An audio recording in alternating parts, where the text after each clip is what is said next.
समझ आया बेटा? हाँ जी, ओके। अच्छा, एक्चुअल में कहता जी जब आपने टैक्स पे करना है, जिस डेट पे आप जाके अपना टैक्स पे करोगे, तो आपने सिंपली क्या करना है जी, टैक्स पेएबल डेबिट, जितना भी आपने टैक्स पेएबल लिखा होगा डेबिट कर देंगे, और बैंक को आप क्या कर दोगे, बैंक या कैश को क्रेडिट कर दोगे। कितनी अमाउंट से? लेट सपोज हमने कहा था ओवर एस्टिमेट है, तो आप 2 लाख रुपए से क्रेडिट कर दोगे कि पिछले साल आपने ओवर एस्टिमेट किया हुआ था, इस साल आप क्या कर रहे होंगे उसको अंडर एस्टिमेट, जितना भी आपने एक्चुअल में पे करना है, दैट्स इट।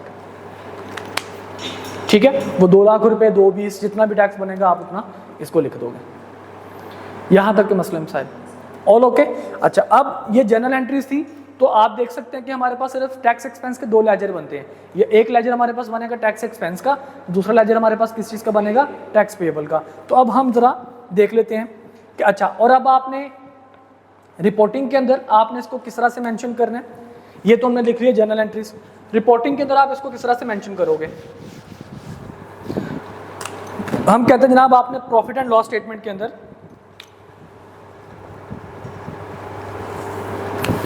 जितना आपका करंट टैक्स होगा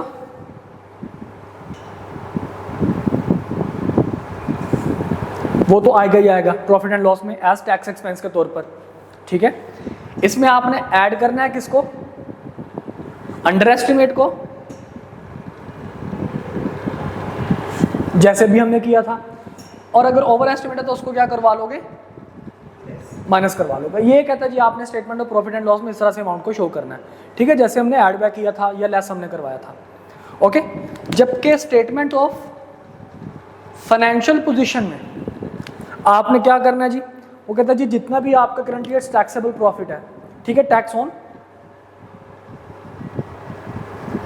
करंट टैक्स जितना भी आपका बन रहा है वो सारे का सारा इसमें से माइनस करना है जी अमाउंट ऑलरेडी पेड,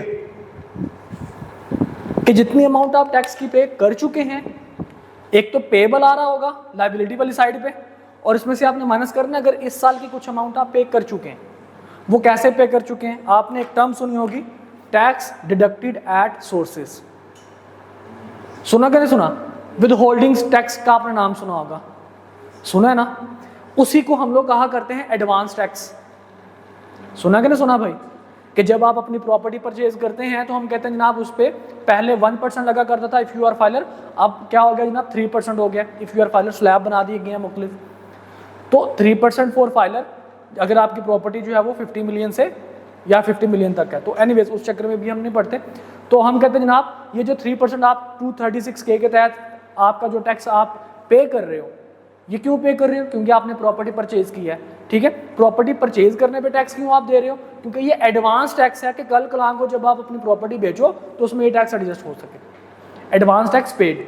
ठीक है, तो वो वही बात कर रहा है टैक्स ऑलरेडी पेड। तो करंट ईयर का जितना टैक्स लायबिलिटी निकल रही होगी, आप जब उसमें से माइनस करवा दो कि जितना आपने टैक्स ऑलरेडी पे किया हुआ है, तो remaining amount is tax payable, वही आपकी लायबिलिटी है, वही किधर शो हो रही होगी, स्टेटमेंट ऑफ फाइनेंशियल पोजीशन में शो हो रही होगी। ओके, अब फटाफट हम एक एग्जांपल करते हैं और एग्जांपल को अंडरस्टैंड करते हैं कि हम इसको कैसे अकाउंट फॉर कर सकते हैं।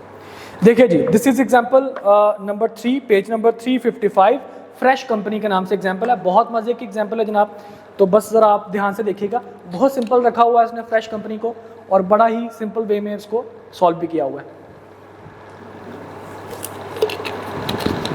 देखिए जनाब क्या कह रहा है जी, fresh company has a financial year ending on 31 December. At 31 December 2016, it had a liability for income tax ₹77,000। Liability का मतलब क्या है भाई, कि ये आपने इतना पे करना था। ठीक है जी, आपकी लायबिलिटी आ रही थी 77,000 की पिछले साल की। The tax on profit for the year on 31 December 2017 was 114,000, यानी कि 1,14,000 रुपये इस साल की है 2017 की, और 77,000 रुपये पिछले साल के थे। कितने जनाब, 2016 के 77,000। समझ आ गई बात की, कहानी समझ आई कि नहीं आई?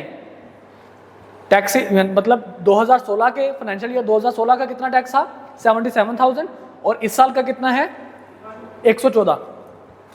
कहता जनाब the tax charge for the year to 31 December 2016 was over estimated by 6,000। कहते जी जितना हमने चार्ज किया था वो ओवर एस्टिमेट था, कितने से 6000 से। इसका मतलब हमें प्रीवियस ईयर का प्रायर ईयर का ओवर एस्टिमेट आ रहा है, तो हमने क्या करना है, टैक्स पेएबल डेबिट करना है और टैक्स एक्सपेंस को क्रेडिट करना है। ठीक है जी। एनीवेज, अच्छा जी, इसके बाद फिर फरमाता है जनाब, during that year to 31 December 2017 the company made payment of 1,23,000। Actual में कितना उसने पेमेंट की, 1,23,000 की। अब उसकी डिटेल आगे बता रहा है कि 71,000 for payment of last years tax, 77,000 total था ना, उसमें से 6,000 ओवर एस्टिमेट था, तो एक्चुअल टैक्स कितना था 71,000। कहता जी 1,23,000 की उसने पेमेंट की है, जिसमें से 71,000 पिछले साल का था and 52,000 advance tax for current year, और इस साल की कितनी उसने पेमेंट की, उसमें से 52,000 की पेमेंट कर दी। ओके, 1/14 में से कितनी पेमेंट हो चुकी है, 52,000 की पेमेंट हो चुकी है इन इनकम टैक्स। अब कहते हैं जी prepare ledgers and calculate current tax expense and liability for the year ended 31 December 2017। कहता है जी एक तो आपने लेजर बनाना है और दूसरा आपने इसको शो करवाना है टैक्स एक्सपेंस को और अपनी लायबिलिटी को, यानी कि स्टेटमेंट ऑफ फाइनेंशियल पोजीशन में और statement of profit and loss में। अच्छा, अब जनाब ये मेरे पास, मैं इसको फिलहाल ऐसे लिख देता हूँ, ठीक है। मैं लेजर बनाता हूँ सिंपल, छोटे छोटे से यहाँ पे टी अकाउंट बना लेते हैं और ऐसे हम लिख देते हैं, ठीक है जी। देखिए जी, सबसे पहले आपके पास एक टी अकाउंट हम बनाते हैं टैक्स एक्सपेंस के नाम से।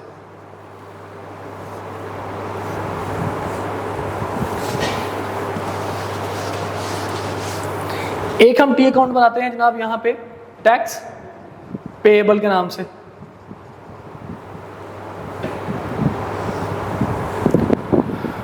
हम आते हैं दोबारा क्वेश्चन की तरफ। कहता है जी पिछले साल का कितना है जी, पिछले साल का टैक्स लायबिलिटी है, यानी कि अभी हमारा पेएबल है, तो ब्रॉट डाउन यहाँ पे आया करता है लायबिलिटी का, कितने से जनाब 2016 वाला, that is 77,000। Okay, that is 77,000। अब इस साल का उसने कहा जी 1,14,000 है, लेकिन हमने कुछ पेमेंट भी की है, तो हम इस वजह से अभी फिलहाल इस साल के कुछ नहीं कर रहे, ठीक है। अगर हम इस साल का भी लिख लें कोई मसला नहीं होगा। इस साल का हमारे पास कितना है जी, 1,14,000। तो 1,14,000 को हम क्या लिखेंगे, हम कहते थे कि करंट ईयर टैक्स कितना आएगा, टैक्स एक्सपेंस क्या होगा, डेबिट, ये डेबिट साइड है ना, और टैक्स पेबल क्या होगा, क्रेडिट। टैक्स पेबल इधर आएगा कितने से, 1,14,000 से, और टैक्स एक्सपेंस यहां पे आ जाएगा 1,14,000 से। समझ आ गई बात की, tax expense debit, tax payable, current year का टैक्स। अब वो कहते हैं जनाब पिछले साल का ओवर एस्टिमेट था, ओवर एस्टिमेट को हम लोग कैसे लिखा करते हैं, टैक्स पेबल डेबिट करते हैं और टैक्स एक्सपेंस को क्रेडिट करते हैं। तो ओवर एस्टिमेट यहां पे आ रहा होगा, सॉरी ओवर एस्टिमेट कह रहा हूं, टैक्स पेबल डेबिट होगा कितने से, 6,000 से, और टैक्स एक्सपेंस क्या होगा, क्रेडिट होगा। तो यहां पे टैक्स एक्सपेंस 6,000 रुपए से। मुश्किल बात तो नहीं कर रहा, सिर्फ जर्नल से उठाकर लेजर पे लेके जा रहा हूं। अच्छा जी, इसके बाद फिर भाई साहब फरमाया करते हैं कि जनाब ड्यूरिंग द ईयर उसने जो पेमेंट की है 1,23,000 की, 71,000 पिछले साल का और 52,000 इस साल का। अच्छा, जब हम पे करते हैं तो क्या करते हैं, टैक्स पेबल हम डेबिट कर देते हैं और बैंक को हम लोग क्या करते हैं, क्रेडिट कर देते हैं। तो बैंक क्रेडिट यहाँ पे होगा कितने से, एक तो 71,000 से, और दूसरा बैंक क्रेडिट होगा कितने से, 52,000 से। मैं यहाँ पे लिख देता हूँ 2016 के लिए और ये 2000 अभी जो आपका कोर्स रहता है, इसके बाद आखिरी उसने कुछ ही नहीं बताया। अब जरा अकाउंट्स को हम लोग क्लोज कर देते हैं, तो ये भी क्लोज हो जाएगा और ये भी क्लोज हो जाएगा इसी तरह से। और 17, इनको जरा ऐड करें, सेल टैक्स, और शुरू से चैप्टर 2 ये तो आएगा ना 1/14, ये तो रूल पता ना आप लोगों को। और इनका जो डिफरेंस होगा वो जाएगा फॉर द ईयर में प्रॉफिट एंड लॉस में जाएगा। कितने का डिफरेंस है जनाब, 1,08,000 रुपए का, ये प्रॉफिट एंड लॉस में जाएगा एज बैलेंसिंग फिगर।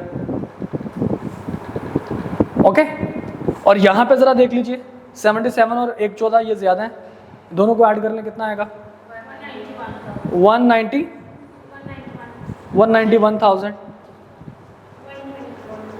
तो कितना आएगा ये 62,000। ये है हमारे पास कैरी डाउन, और ये कौन सी है, बैलेंसिंग फिगर है। ठीक है जी, ये हमारे पास कैरी डाउन है कि अब हमारा अगली लाइबिलिटी कितनी आएगी 62,000।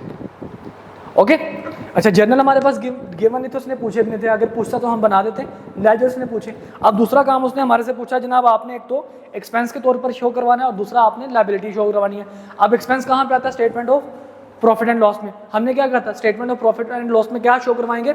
आपका करंट ईयर का टैक्स, और अगर कोई ओवर एस्टिमेट है तो क्या कर लो? ऐड कर लो, और अगर अंडर एस्टिमेट है तो क्या कर लो? सॉरी, ओवर एस्टिमेट है तो माइनस करवा लो, अंडर एस्टिमेट है तो क्या कर लो? ऐड कर लो।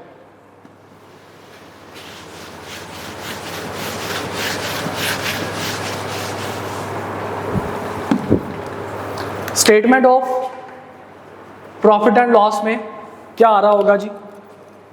करंट ईयर टैक्स कितना है? 1,14,000। इसमें से हमने, क्योंकि ये हमारा ओवर एस्टिमेट है, तो लेस करवा देंगे।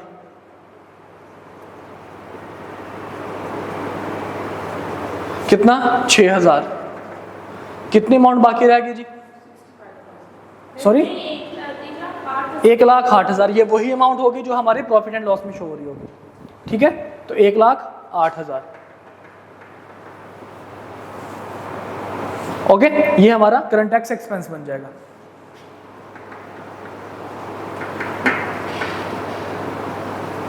Expense for the year. अब हमारे पास आएगा जनाब स्टेटमेंट ऑफ फाइनेंशियल पोजीशन। आपने इसको लायबिलिटी में शो करना है। ओके, तो लायबिलिटी के अंदर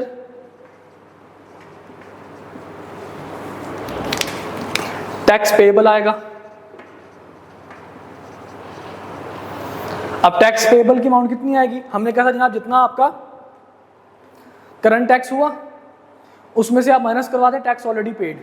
हमने कहा जनाब ये 52,000 हमने 2017 वाला करंट टैक्स ऑलरेडी हमने पे किया हुआ है। तो सिंपली हम क्या लिखेंगे यहाँ पे? करंट टैक्स कितना था? 1,14,000। इसमें से 52,000 माइनस कर देंगे तो कितना आएगा रिमेनिंग? 62,000। और ये हमेशा हमारी कैरी डाउन वैल्यू आएगी। ठीक है जी, तो 62,000 दैट इज टैक्स लायबिलिटी। यहाँ तक मसले मसाइल ऑल ओके जी? All clear? मुश्किल बात तो नहीं हमने की? ओवर या अंडर एस्टिमेट का हमने क्या करना पता चल गया? चलें जी, इंशाल्लाह कल हम डेफर टैक्स अपना स्टार्ट करेंगे।